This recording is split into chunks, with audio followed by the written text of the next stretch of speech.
Imagine walking into a hotel in 2030 and being greeted not by a person, but by a robot. It smiles, makes eye contact, checks you in, and even cracks a polite joke. Then later at the airport, it's another humanoid who prints your boarding pass. Sound far-fetched? It's not. It's actually already happening. But does that mean our entire world will soon be full of human-like robots? Not quite, but they are coming, and much faster than most people realize. Today, we're going to explore exactly where you'll see these humanoid robots by 2030, the companies racing to build them, the challenges still holding them back, and what your everyday life could realistically look like in just a few years. Let's start with the places you're most likely to encounter human-like robots over the next 5 to 7 years. Picture this. You walk into a mall, hotel lobby, or even a large bank, and there's a humanoid robot standing behind the counter. It has realistic skin, blinking eyes, subtle facial expressions, and it greets you in a calm, friendly voice. Companies like Hanson Robotics, Engineered Arts, and Figure AI are all building humanoids designed specifically for customer service. Not to fully replace humans, but to handle repetitive tasks, answer common questions, and give visitors a novelty experience that sets businesses apart. Next is perhaps the most meaningful, robots as companions for older adults. Japan leads here, largely due to its aging population. They're already deploying robots in nursing homes that can hold basic conversations, monitor vital signs, remind patients to take medicine, and even play simple games to keep minds active. It's not about replacing human warmth. It's about filling gaps where caregivers are overstretched. Then there's entertainment and media. AI-generated virtual humans are already trending on TikTok and Instagram. Think of digital influencers like Lil Miquela. But the next step is physical robots. Ones that can stand on a stage or film set, read scripts, present news, or create short-form content. This tech is evolving quickly, merging robotics with generative AI. Imagine tuning into a live broadcast hosted entirely by a humanoid with perfect pronunciation and tireless energy.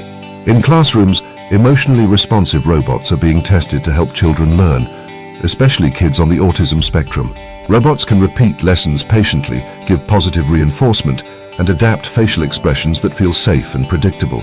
They won't replace teachers, but they can support them, giving extra practice in reading, math, and social skills. And yes, by 2030 you may see robots that load your dishwasher, make a cup of coffee, even take out the trash.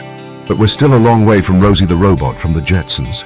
Current humanoids can handle some mechanical chores, but the fine motor skills and intuition needed for real household chaos, picking up kids' toys or scrubbing the stove, are still very tough. Let's look at the actual companies leading this revolution. Some you know. Some you'll soon hear a lot more about. Yes, Elon Musk is betting big on humanoid robots. The Tesla bot, now called Optimus, is supposed to one day fold laundry, cook dinner, and carry out other dangerous or boring tasks. It's still in prototype, with some impressive demos, but also lots of critics. Musk's advantage is that Tesla already leads in AI-driven perception thanks to self-driving cars. Then there's Figure AI, a startup that's raised over $600 million from OpenAI, Microsoft, and Jeff Bezos. Their robot, Figure 1, can walk smoothly, grip objects, sort boxes, all in a form remarkably close to a human. Their goal is a general-purpose humanoid worker, not just programmed for one task, but adaptable to many. Next is Agility Robotics with their robot Digit. Digit doesn't have a human face, but it does have 2 legs, arms, and incredible balance. It's designed for warehouses, moving packages, working alongside humans, and even climbing small stairs. Amazon is already testing these robots to transform logistics. And of course, there's Sophia, the famous talking robot from Hanson Robotics. Sophia has been on talk shows, met world leaders, and can mimic dozens of facial expressions. She's more of a PR ambassador for robotics right now, but the underlying tech for human-like interaction is improving fast.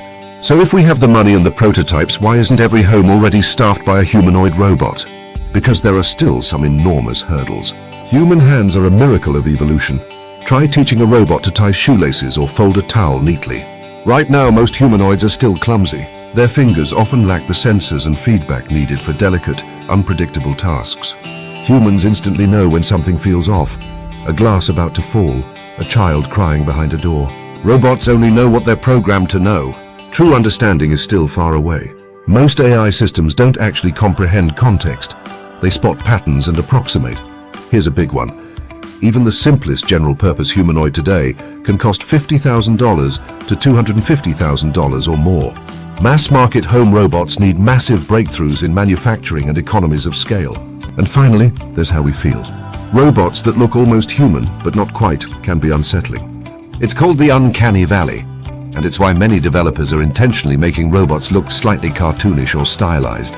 So let's tie this all together. Where does it leave us by the end of this decade? Yes, you will see human-like robots in stores, trade shows, theme parks, hotels, and on your social feeds. They'll greet guests, carry items, answer simple questions, and make headlines. They'll walk, gesture, smile, and carry small loads. But you won't likely have a humanoid nanny or full-time live-in maid, unless you're extremely wealthy. Robots still can't match human emotional intelligence or handle messy, unpredictable household tasks. So by 2030, expect robots to be helpers and entertainers, not replacements for deep human roles. They'll spark wonder and convenience, but you'll still want a real person for comfort, creativity, and care. So no, the world won't be full of human-like robots by 2030, but they will be all around us, in shops, media, events, and even some homes. They'll do simple jobs with a friendly face.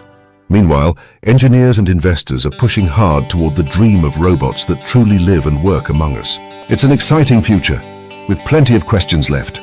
How will laws adapt? How will we handle ethical concerns? And what happens when machines can do not just our chores, but make decisions we once thought only humans could? That's where the real debate starts. If you want to stay ahead of it, keep learning, keep questioning, and keep watching. Because this is only the beginning.